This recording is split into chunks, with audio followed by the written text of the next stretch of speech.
سبحان الله في القرآن قرن الله تعالى بين مصر وبين مكة، فقال سبحانه وتعالى عن مكة: لقد صدق الله رسوله الرؤيا بالحق لتدخلن المسجد الحرام إن شاء الله آمنين.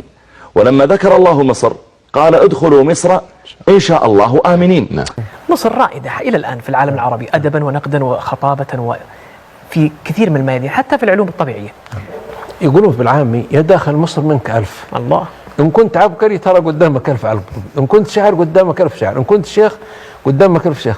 بالله بالأمس بكيت بقول: يا أخي إيش البلد هذا، والله العظيم مع احترامي لكل إخوان العرب وما شاء الله ما في دولة عربية إلا فيها برضو نوابغها وعطائها، بس مصر بالذات والله العظيم متميزة. يا أخي إيش البلد هذا، هذه بلد العباقرة، بلد العلماء، بلد المفكرين، بلد المقرئين، بلد الفن. إيش عجيب قدرات هذا الشعب، قسما بالله شيء مذهل مذهل. مصر بلد طيب حقيقة، وأهلها شعب طيب، وأكثر بلد ارتحت فيه من بلاد العرب هي مصر. أنا عندما أتعامل مع المصريين أنا أتعامل مع أحفاد أنبياء، أتعامل مع أحفاد الصحابة. شعب ودود يحبون الغريب حقيقة ويحترمون الغريب، بل الغريب يعيش كما يريد، لا أحد يتدخل في حياته، تلبس ما تشاء، تفعل ما أحد يقترب منك. وأنا في الشارع أسأل الشخص المصري وقد يكون جاوز 80: أين المكان الفلاني؟ فيصر إلا أن يأخذني بنفسه. فهذه العادة حقيقة موجودة عند المصريين، وهي عادة حسنة. الغريب يحترمونه ويساعدونه، الناس جميعا إذا إنسان يحتاج إلى مساعدة الناس يفزعون من كل مكان إلى مساعدته. مصر سماها يوسف خزائن الأرض، اجعلني على خزائن الأرض. هي خزائن الأرض في العلم والمعرفة والريادة والأدب والشعر والفلوس والمال. شعب عشري، عشرة، يحترم العشرة، يرحب بالوافد، كأنك تعيش معهم من زمان.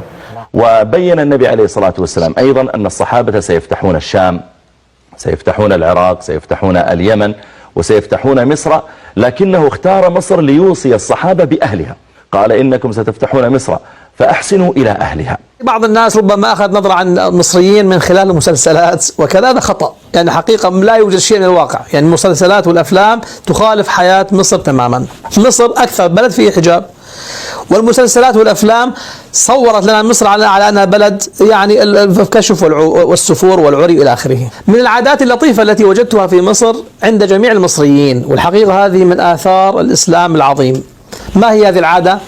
إذا ما أراد أحدهما أن يودع الآخر إلى سفر أو إلى مهمة أو إلى مكان بعيد، يقول أحدهما: لا إله إلا الله، فالثاني يجيب: محمد رسول الله. وأسمعها كثيرا ما كنت أفهمها، حتى علمت ماذا يريد المصريون بهذا. يريدون أن لا إله إلا الله ومحمد رسول الله لا يفترقان، فهذا من التفاؤل أنهم يجتمعان. يوم فتح مصر كان عند الناس فتح، عند المسلمين قضية. عمرو بن العاص فتح مصر، استبشر الناس بها لأنه فتحت الخيرات على الأمة. تصور في عام الرمادة عمر رضي الله عنه بحث في الدول الإسلامية ما وجد مثل مصر، أرسل لعمرو وغوثاه كتب عمرو بن العاص لعمر: والله لو أرسلنا لك قافلة أولها عندك وآخرها عندي في مصر. وجاءت الحبوب وجاءت الخيرات وجاءت الفواكه إلى المدينة.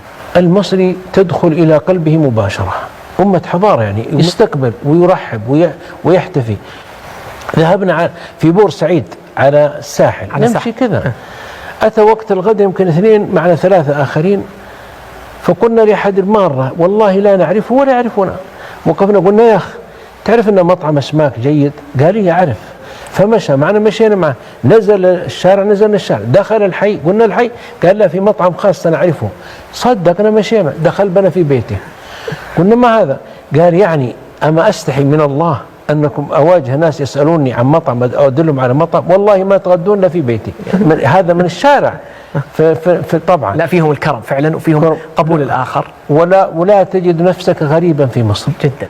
كل الذين يرسل إليهم النبي عليه الصلاة والسلام، كسرى، هرقل وغيرهم، يرسل إليهم برسائل فيردون إما برسالة، وبعضهم يغضب ويمزق الرسالة، وربما أيضا قتل رسول الله صلى الله عليه وسلم كما فعل هرقل. أما المقوقس فأخذ الكتاب ووضعه في إناء من عاج من تعظيمه له، وأكرم حاطب بن أبي بلتعة الذي جاء بالرسالة، ثم أثنى على النبي صلى الله عليه وسلم، وأهدى إليه مارية القبطية ومعها فتاة أخرى ومعهما عبد يخدمهما، وأهدى إلى النبي صلى الله عليه وسلم دابة وقيل أهدى إليه عسلا من بنها. هذا التعامل والإكرام من المقوقس لرسول الله عليه الصلاة والسلام وهو رجل غير مسلم، لا تستغرب أن يكون هذا يعني هو جد من أجداد المصريين. لما ذكرت قصة موسى قلت هذا جد من أجدادكم. نعم. أكيد من ذرية موسى من بقي. يوسف عليه السلام وإخوانه أكيد أنه لا تزال ذرياتهم باقية في مصر. 350 صحابيا زاروا مصر أو سكنوا فيها أو حكموها، هؤلاء أكيد لهم ذريات.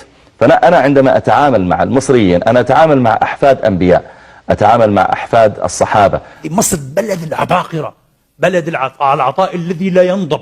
بس في تجويد القرآن الكريم أتحدى جيب لي أعظم مجودي العالم، بتلاقي مجود مصري من الطبقة الثانية يلعب بهم جميعا بضيعهم. طب ليش؟ إيش السر يعني؟ صح ولا لا؟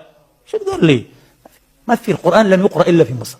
أحلى صوت، أحلى طريقة لقارئ غير مصري مسكين يعتبر ضعيف لسه، جيب لي مقرئ مصري. إيش هالناس هذه يا أخي؟ إيش هذا يا رجل؟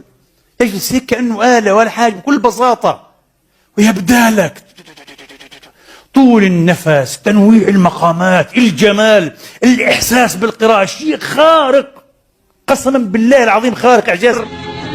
مصر أم الدنيا ومش كلام، مصر كبيرة برشا، مصر أكبر مني ومن كلامي على مصر. القاهرة كانت تسمى باريس الشرق، مصر التي كانت تكتب للعرب من توفيق الحكيم وطه حسين ونجيب محفوظ وأحمد شوقي والمنفلوطي، مصر رائدة الصحافة من حسنين هيكل ليسري فودة، مصر اللي أعطت من دمها مصر لنصرة القضية الفلسطينية من 48 و52 و67 و73، مجزرة مصنع أبو زعبل ومدرسة بحر البقر. مصر انطلق صلاح الدين الأيوبي لتحرير القدس، لأن المصريين يسحقوا أفضل من هذا، المصريين يسحقوا أفضل من هذا بكثير، وإن شاء الله المستقبل أفضل. تحيا مصر. مصر مقدسة، الحكاية نتاعها شوف باش مقدسة مصر عند المصارى، الحب المصر المصارى يحبوا مصر، الوطنية المصرية عالية. شوف وطنية مصرية مالا شنو والقناه تخلق المسلسلات اللي شفناها، جمعة الشواني وجمعة الهوان، رأفت الهجاني هو رفعت الجمال، مسلسلات سيري تاع مسلسلات تاع ملفات المخابرات المصرية، دموع في عيون وقحة ورأفت الهجاني.